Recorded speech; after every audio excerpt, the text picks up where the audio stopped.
Hi everyone, this is Dr. Manohar from VGS College of Pharmacy. So here I'm discussing about the alternate models to reduce animal use. In this class I'm discussing about the alternative models such as cell cultures, human tissue, in chemico testing, organ on chip, computer models, microdosing, volunteer studies and population research. So the basic disadvantages of the animal experiment is it produces the pain and distress to animal and unethical behavior to animal. Then it requires the skilled manpower. So the one he has to handle the animal very firmly. Then these are the time consuming protocol which involves high cost, and translation rates of the animal experiments are abysmal. So here if you see, the 5 to 25% of the experiments are said to be the accurate by using animals, whereas 80 to 85% of experiments are accurate if you are doing in vitro or cell culture method. So so we have been treating the animal for the anti-cancer drug. So we are successful many a times, but we have cured mice cancer for decades, and it is simply didn't work in human beings. So that is the reason that we have to see the alternatives to animal use. So here the alternatives of animal use: cell cultures, human tissues, in chemico testing, organ on a chip, a computer models, microdosing, volunteer studies, and population research. So we'll go one by one. Cell cultures. Almost every type of human and animal cell can be grown in culture by providing a suitable nutrients. So central to key research into cancers, sepsis, kidney, vaccine production, etc. The development of 3D structure providing more realistic cell models on which the test potential therapies. So here the cell culture is very less time consuming than compared to the animal studies. Animal studies it will take some 6 months, 1 year so, but the cell line study provide the results within the overnight or a week so. Next, embryonic stem cell test. The techniques used to find out if a chemical or a drug may harm the development of fetus. The replaces the pregnant rats and rabbit animal test by the mouse stem cell culture. So involves use of the microscope to classify the toxic substances if they block the development of stem cells. So here we'll be taking the embryonic stem cells and directly we're culturing in vitro and applying the drug on this, and that directly gives the teratogenicity of the drug. So this replaces the rabbits and mouse, pregnant rabbits and mouse. Here the statistical significance is 78% is accurate with 100% of accuracy at detecting the very toxic chemicals. Then animal detects only 60% of the toxicants. So compared to the animal study, embryonic stem cells or stem cell study or cell line study is said to be more accurate. But this procedure have the limitations. In vitro techniques focus on the cellular level and therefore cannot replace the whole body testing. It can't determine the drug safety and efficacy. Human tissues. What if directly if you take the human tissues and apply the drug? The healthy and diseased tissue provide more relevant way of studying the human biology and disease than the animal testing. So from where we get this human tissue? By surgery, biopsies or cosmetic surgery or transplants, or after a person has died while doing postmortem, can be used in many forms including isolated perfused organs, frozen tissues or cell cultures. In a multiple sclerosis and Parkinson disease, post-mortem brain tissue has provided important leads to understanding the brain regeneration. So, next method is reconstituted human epidermis skin model.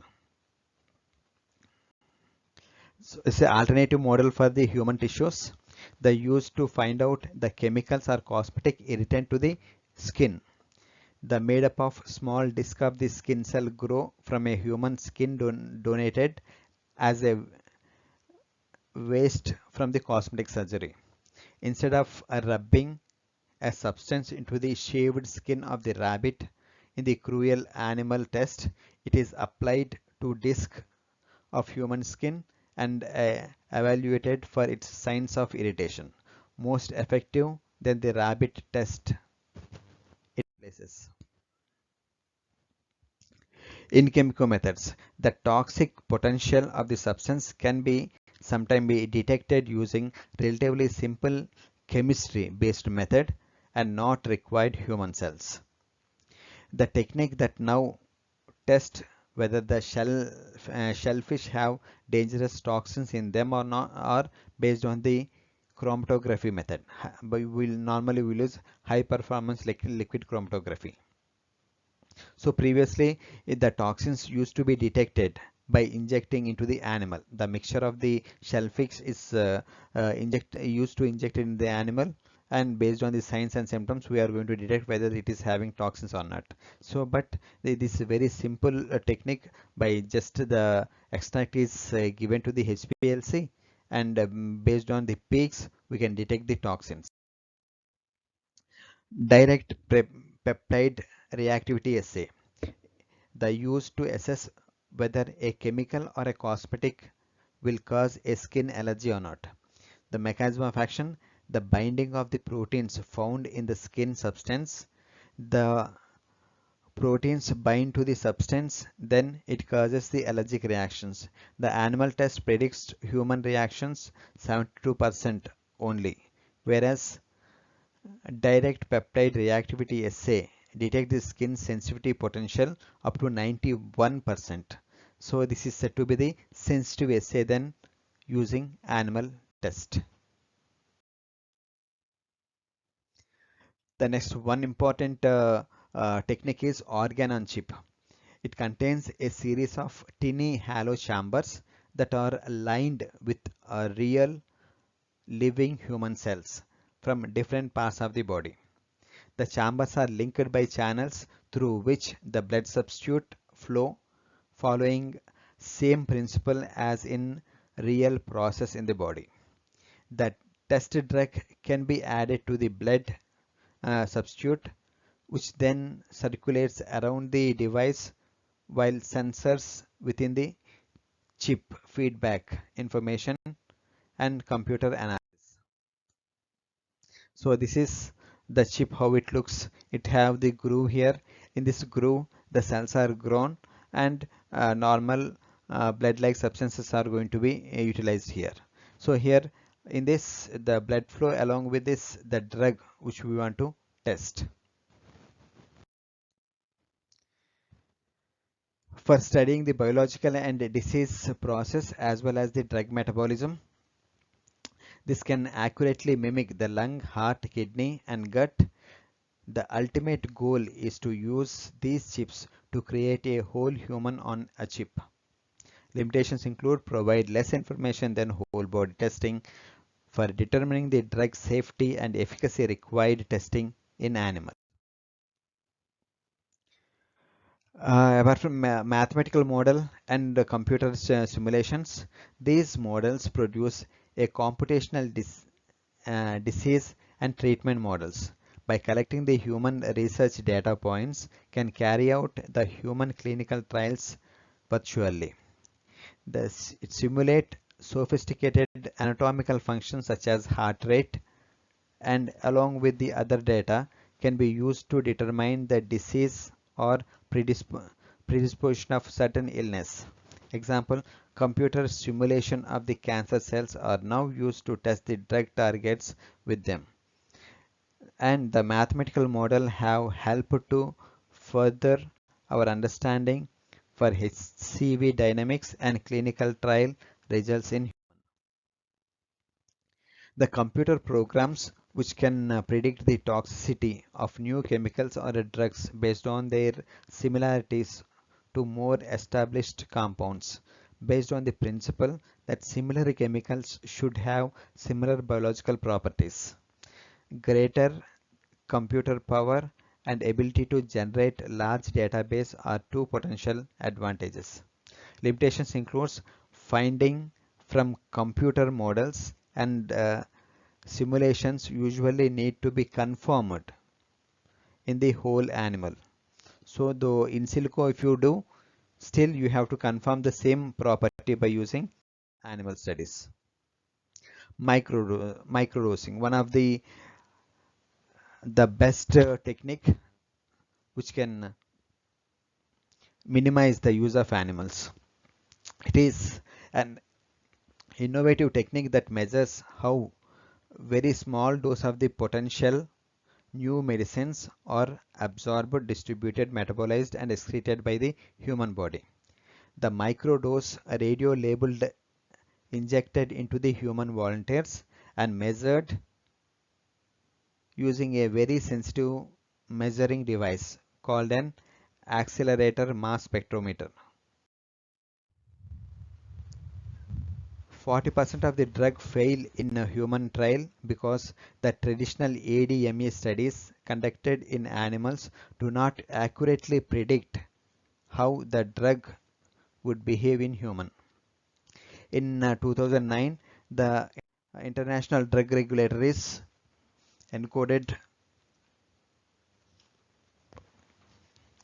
sorry, in 2009 International Drug Regulators encoded the use of the microdosing in early clinical trials to improve the speed and safety of the drug development. The limitation includes the considered only phase 0 of the clinical drug trial. The earlier phase animal testing with the full dose of the drug is needed to determine the safety and efficacy of the drug approval.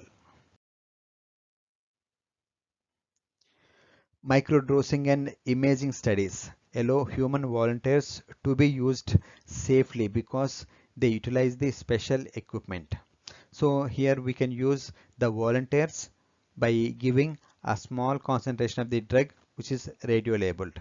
However, the less technical studies in research areas such as nutrition, drug addiction, and pain can still be performed by exploring the ability of the humans to consent to unpleasant but not harmful procedures.